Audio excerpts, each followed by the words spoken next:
দৈনন্দিন জীবনে সম্পর্ক ডেফিনেটলি প্রভাব বিস্তার করে আছে। আসসালামু আলাইকুম, বাংলাদেশি লাইফস্টাইল ব্লগস থেকে সবাইকে স্বাগতম এবং শুভেচ্ছা। এই সম্পর্কগুলোকে যত্ন নিতে হয়, এই সম্পর্কগুলোকে মাঝে মধ্যে দেখা সাক্ষাৎ করতে হয়। তেমনই একটি ব্লগ নিয়ে আজকে উপস্থিত হয়েছি। থাকছে আপনাদের জন্য অনেক অনেক তথ্য। প্লিজ ভালো লাগলে লাইক, শেয়ার অ্যান্ড সাবস্ক্রাইব। আপনি কি চিনেন না? হ্যাঁ, দেখো না গাড়িটা কি করতেছে। ডান দিকে ওই যে ফল ফ্রুটস আছে, ফল ফ্রুটসের ওখানে দাঁড়ান।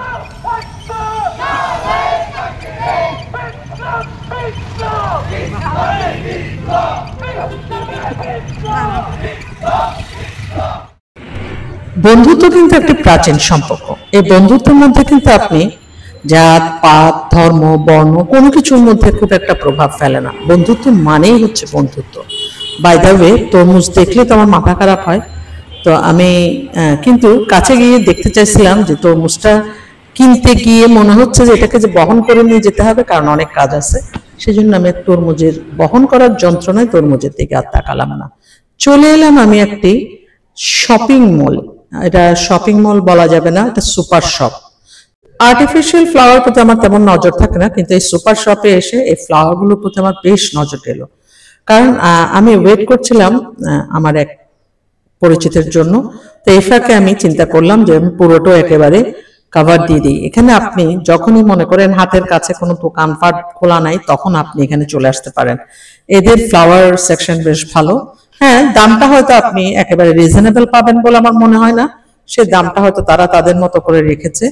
তবে ফ্লাওয়ারের স্ট্যান্ডার্ডটা বেশ ভালোই। আর্টিফিশিয়াল হলে দেখতেও বেশ ভালো লাগছিল। তো আমি যার জন্য ওয়েট করছিলাম,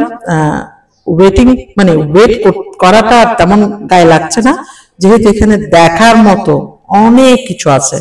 চারটা না, এখানে হয়তো কয়টা ফ্লোর, একটা, দুটো, তিনটা, চারটা, পাঁচটা ফ্লোর। পাঁচটা ফ্লোরে আপনি 5 ক্যাটাগরির জিনিস পাবেন। নিচের ফ্লোরও তো আপনার এই যে গ্রোসারি সেকশন, আদার্স কিছু অ্যাক্টিভিটিস, এই যে মেকআপ, তারপর ফ্লাওয়ার, তারপর গ্রোসারিস এর সাথে সম্পৃক্ত আরো অন্যান্য কিছু অনেক কিছু পাবেন এখানে।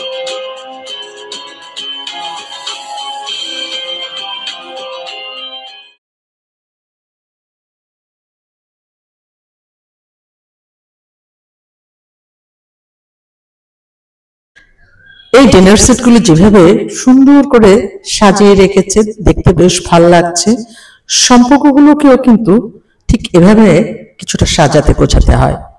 যেমন আমি বলছিলাম বন্ধুত্বের কথা। বন্ধুত্ব কিন্তু অনেক প্রকার থাকে। স্বার্থের বন্ধু, মাস্তি বন্ধু, আবেগ সহানুভূতির বন্ধু, পারস্পরিক ভালো লাগার বন্ধু। বন্ধুত্বের প্রকারভেদ আছে রে ভাই। এই বন্ধুত্বগুলোর মধ্যে বলেন তো দেখি, কোন বন্ধুত্বটা সবচেয়ে বেশি উপযোগী?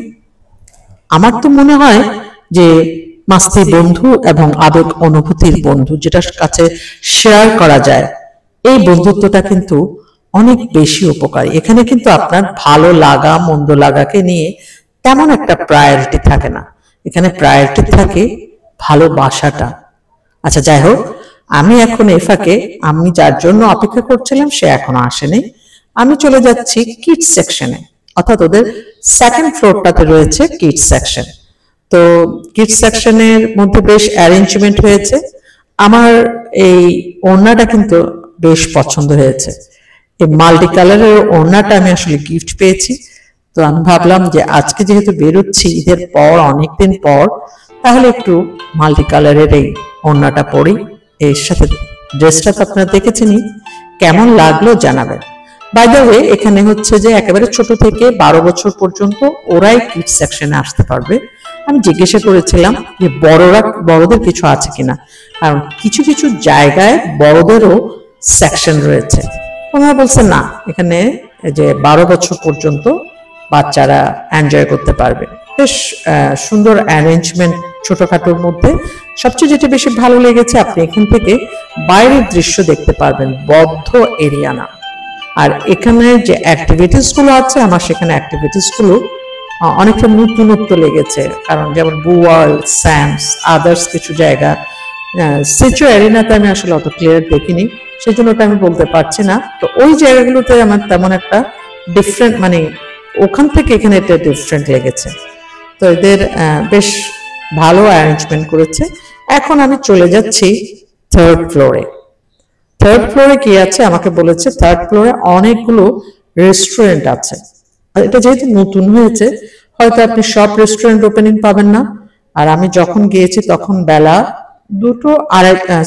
আড়াইটা হয়ে 3টা বাজছে।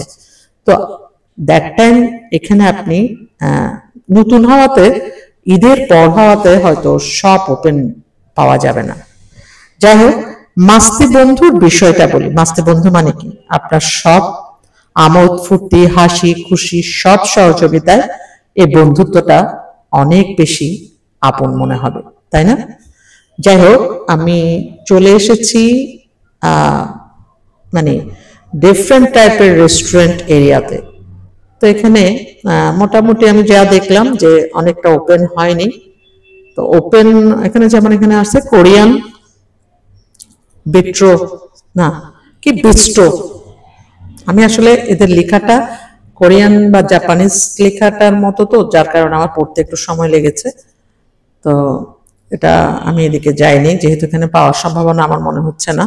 বাংলাদেশে আসলে বাইরের কান্ট্রির খাবারগুলো যে একইভাবে আসবে আমার তা মনে হয় না, অন্তত চিটাংয়ে এটা আমার মনে হয় না। তো ওদের মেনুগুলো দেখছিলাম, মেনুগুলোতে এক একটা আইটেম দেখতেছি, এগুলো আসলে আমি তো খাবার প্রিপারেশন নিয়ে আসিনি, যেহেতু আমি এখানে দেখা করব একজনের সাথে। ফর দিস রিজন আমি এখানে উপস্থিত হয়েছি। এই ফাঁকে আমি ব্লগিং এর জন্য পুরোটা নিয়ে নিলাম। আর বিন বেকারিসে ঢুকে আমি তাদের জিজ্ঞাসা করেছিলাম, এখানে দেখছি বিন বেকারিস, কিন্তু এখানে দেখছি শরবতের জিনিসপত্র। তো আমি জিজ্ঞাসা করছিলাম, ভাই বিন বেকারিস কি? বলে যে বিন বেকারিস, আরে এটা কফির, আচ্ছা কফিও আছে, সরি কফিও আছে সাথে, এগুলো রেখেছে। ভাই এখানে আসার আগে আপনি টাকা পয়সা সেট করে আসবেন, এখানে আপনি একেবারে রিজনেবল পাবেন না। এবার চলে এসেছি রেড লবস্টার। এটা কোথায় জানি দেখেছিলাম, আচ্ছা টেমনিশিয়ামের ওখানে ছিল নাকি ওনারা। তো ওনারা সবাই বসে আছে, কারণ তখন আসলে ঈদের পরে বলে মানুষজন তেমন আসেনি। ওদের উপরের লাইটিংটা আমার বেশ ভালো লাগছে, এই লাইটিংটা আসলে দেখতেও বেশ ভালো লাগছিল। এখন খাবার দাবার ভালো হলে আলহামদুলিল্লাহ।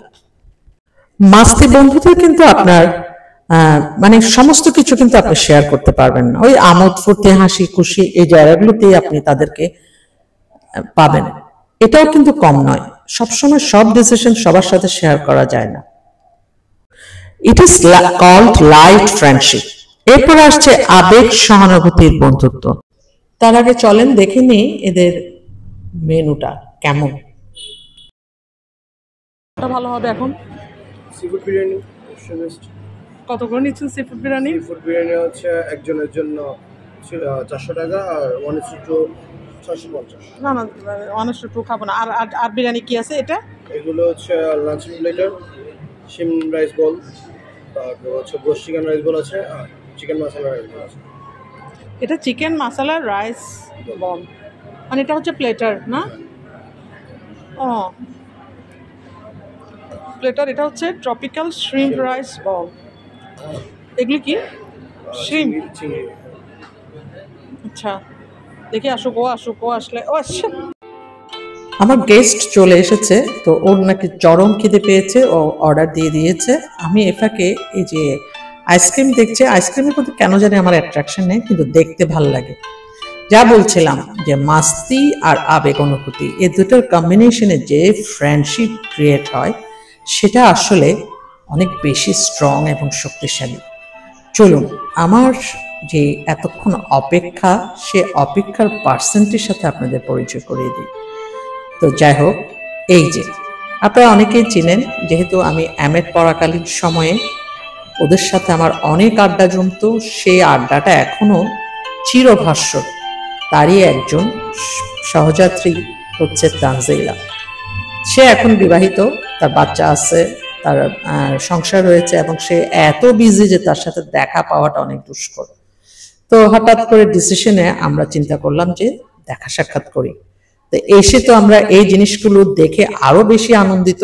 আরেকটা বিষয়, যে আপনি কাউকে যখন সাথে নিয়ে, মানে আপনার সাথে যখন কেউ থাকবে, আপনার মেন্টালিটি বোঝার ক্ষমতাটাও তার থাকতে হবে। ওর মধ্যে এটা প্রচুর পরিমাণে আছে। তারপর আমরা খাবারে বসে গিয়েছি। আমরা একটা প্লেটার দিয়েছিলাম, আর আমি ভাবলাম একটু নুডলস খেয়ে দেখি নুডলসটা কেমন হয়। এখানে কিন্তু সব প্রনের আমরা প্লেটার দিয়েছিলাম, যেহেতু চিকেন আমি খাবো না বা বিফ এ সমস্ত কিছু হবে না।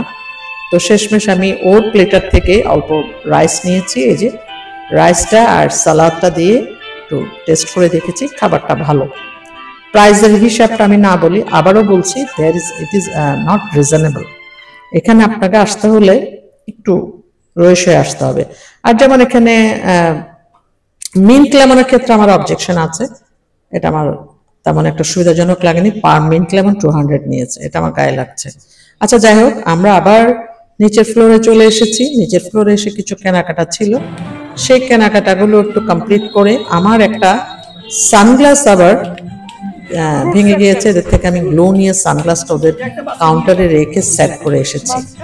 তো আমি এখানে একটু দেখতে চাচ্ছিলাম, এসেছি যখন এখানে দেখতে চাচ্ছিলাম আসলে কি কি জিনিস আছে, কারণ আগে একবার আসা হয়েছিল তখন অত ক্লিয়ার দেখিনি। তো ফাইনালি আমি ওনাদের সব সেকশনটাকে, যেহেতু আগেও আমি এসেছি, শপিং ব্যাগ আমার জন্য খুব কাছের বলে আমি খুব দেখতে চাই।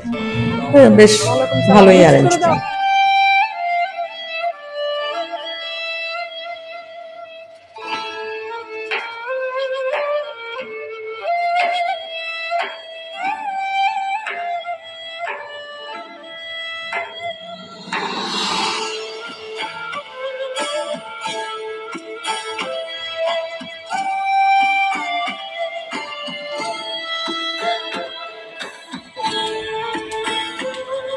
ব্ল্যাক কফি আছে? ব্ল্যাক কফি কোন সেকশনে?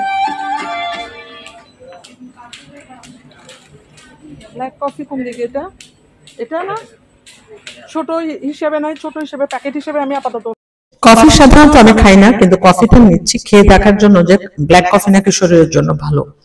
তো এই চিন্তা করে, অত দুধ চিনি ছাড়া খাওয়াটা, তো ওটার জন্য আসলে বোহেমিয়ার ব্ল্যাক কফিটাই বেটার। এখানে প্যাকেট ব্ল্যাক কফি দিয়ে কোনো লাভ হবে বলে আমার মনে হয় না। কোন দিকে যাব? আচ্ছা লিফট দিয়ে যাই।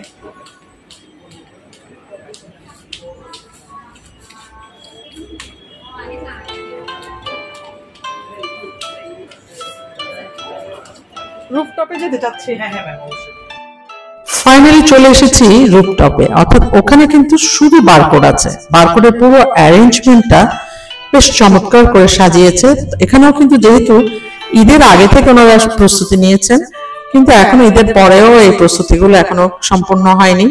তো এখানে বেশ অ্যারেঞ্জিং করেছে, এখানে ফুচকার অ্যারেঞ্জমেন্ট আছে। সবচেয়ে যেটা বেশি ভালো লাগবে আপনার রাতের বেলায়, আপনি এখানে এসে বাইরের দৃশ্য দেখতে দেখতে আপনি খাওয়া দাওয়া করবেন এবং গল্প গুজব করবেন, এটা বেশ ভালো লাগবে। তো আমার যে ফ্রেন্ড যে এসেছে গেস্ট, ওকে আমি বলেছি যে তুমি তোমার ফ্যামিলি নিয়ে আসতে পারো, বেশ এনজয় হবে, বাচ্চাও খেলবে। তো ও হয়তো আবার আসবে। তো আসলে এটা গেট টুগেদার বলেন বা হঠাৎ কাছে পিছে কোথাও দেখা সাক্ষাতের জায়গা বলেন, এটা বেশ ভালো। এখানেও কিন্তু বেশ ভালো ভালো প্লেটার আছে, যেটা রিজনেবল।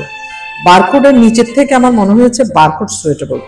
আপনার যদি খেতে ইচ্ছা করে আপনি এখানে এসে খাবেন। ওখানেও যদি যারা প্রাইস দিয়ে খেতে চান ডেফিনেটলি খেতে পারেন, তো খাবারের মান নট ব্যাড।